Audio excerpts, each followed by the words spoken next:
5 തലമുറകളായി നിങ്ങൾക്കൊപ്പം PRS hospital. ആശമാരുടെ പിന്നിൽ വിദേശ ശക്തികൾ. അവർ നിരീക്ഷണത്തിൽ, IB നിരീക്ഷണത്തിൽ.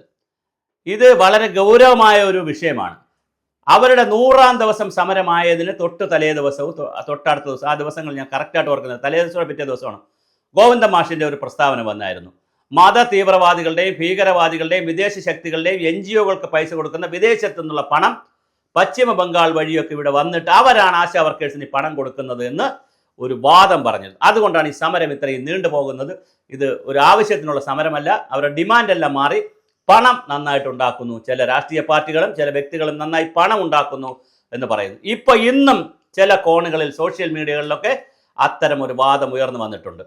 അങ്ങനെ ഉയർന്നു വന്നപ്പോൾ തന്നെ മനസ്സിലാക്കേണ്ടത് ഗവൺമെൻറ്റിനെയും മറ്റ് പ്രവർത്തകരുടെയും ഒക്കെ CPMൻ്റെയും ഇടതുപക്ഷത്തിൻ്റെയും ഒക്കെ അനുഭാവികളെയും അതുപോലെ ഗവൺമെൻറ്റിനെ സപ്പോർട്ട് ചെയ്യുന്ന ആളുകളിലൊക്കെ അസ്വസ്ഥതപ്പെടുത്തിയിട്ടുണ്ട് എന്ന് നാം മനസ്സിലാക്കുക. കാരണം അവർ 129-ാമത്തെ ദിവസം കാസർഗോഡ് നിന്ന് തിരുവനന്തപുരം വരെ 10-20 ദിവസം നീണ്ടു നിൽക്കുന്ന ജാഥ നടത്തി, അവർ തെരുവ് നാടകം നടത്തി, വലിയ ഹൈപ്പാണ് ഉണ്ടാക്കിയിരിക്കുന്നത്.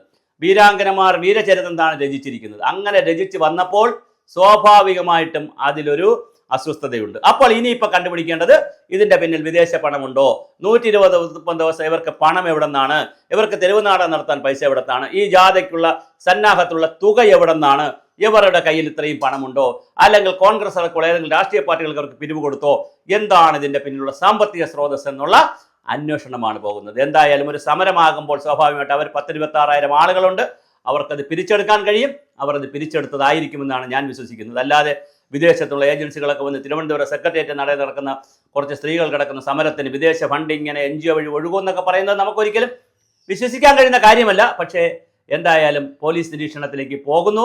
ചിലപ്പോൾ ആരെങ്കിലും അടുത്ത ദിവസങ്ങൾ ഹൈക്കോടതിയിൽ വല്ല പോയാലും അത്ഭുതപ്പെടാനില്ല. എന്തായാലും വലിയ വാർത്തയാണ് കേൾക്കുന്നത്. അണിയറയിൽ പോലീസ് വലിയ നിരീക്ഷണത്തിലാണെന്നുള്ള കാര്യങ്ങളും വരുന്നു. വിദേശ ഫണ്ട് ഇതിനകത്ത് വന്നിട്ടുണ്ട് എന്നുള്ള കാര്യങ്ങൾ വന്നു. ദേശവിരുദ്ധ ശക്തികളുണ്ട് എന്നുള്ളത് ആൾറെഡി പലരും പറഞ്ഞു കഴിഞ്ഞു. CPM അടക്കമുള്ള ആളുകൾ ആരോപിക്കുന്നുണ്ട്. അതോടൊപ്പം തന്നെയാണ് പുതിയ ആരോപണം വന്നുകൊണ്ടിരിക്കുന്നത്.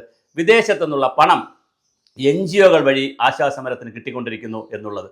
ഇത് അങ്ങനെ അത് ശരിക്കും ഫേക്ക് ന്യൂസ് ആയിരിക്കാം ചിലപ്പോൾ. പക്ഷേ എന്തായാലും അങ്ങനെയും കൂടി ഒരു ചാപ്പ ആശാസമരത്തിൽ കുത്തി യാതൊരു നിവൃത്തിയുമില്ലാതെ ആശാസമരത്തെ പരാജയപ്പെടുത്താൻ കഴിയാതിരിക്കുമ്പോൾ, അത് നാളെ മുതൽ പുതിയ രൂപത്തിലേക്ക് പോകുമ്പോൾ, അല്ലെങ്കിൽ 129 ദിവസമായി കേരളം കണ്ടിട്ടുള്ള ഏറ്റവും വലിയ സ്ത്രീ സമരമായി അത് മാറുമ്പോൾ, വലിയ സമരമായി അത് കത്തിജ്വലിക്കുമ്പോൾ, എല്ലാവരുടെയും പിന്തുണയും CPMഉം ഭരണപക്ഷികളും ഒഴിച്ചുള്ള എല്ലാവരുടെയും, അതിന് ഭരണകക്ഷിയിൽ തന്നെ CPIയുടെ പിന്തുണയുണ്ട്, ബാക്കി എല്ലാവരുടെയും പിന്തുണ കിട്ടാത്ത ബാക്കി എല്ലാവരുടെയും പിന്തുണയുണ്ട്. CPM മാത്രമാണ് പിന്തുണയ്ക്കാത്തത്. CITU, INTU, അതുപോലെ AITUC, ബാക്കി എല്ലാവരുടെയും പിന്തുണയുണ്ട്. അങ്ങനെയുള്ള ഈ സമരത്തെ പൊളിച്ചെടുക്കുക, അല്ലെങ്കിൽ അവസാനമായി ഇങ്ങനെയും ഒരു ആരോപണം കൂടി വച്ചുകൊണ്ട് ഈ സമരത്തെ പൊളിക്കാൻ കഴിയുമോ എന്നുള്ളതാണ് ചിന്തിക്കുന്നത്. ഞാൻ എൻ്റെ ഒരു അന്വേഷണത്തിൽ, കാരണം ഞാൻ ഇതിനകത്ത് സീരിയസ് ആയി അന്വേഷിച്ചിട്ടുള്ള ആളല്ല, പക്ഷേ അങ്ങനെ ഒരു വിദേശ ശക്തികളോ പണമൊന്നും ഉണ്ടാകാനൊരു സാധ്യതയില്ല.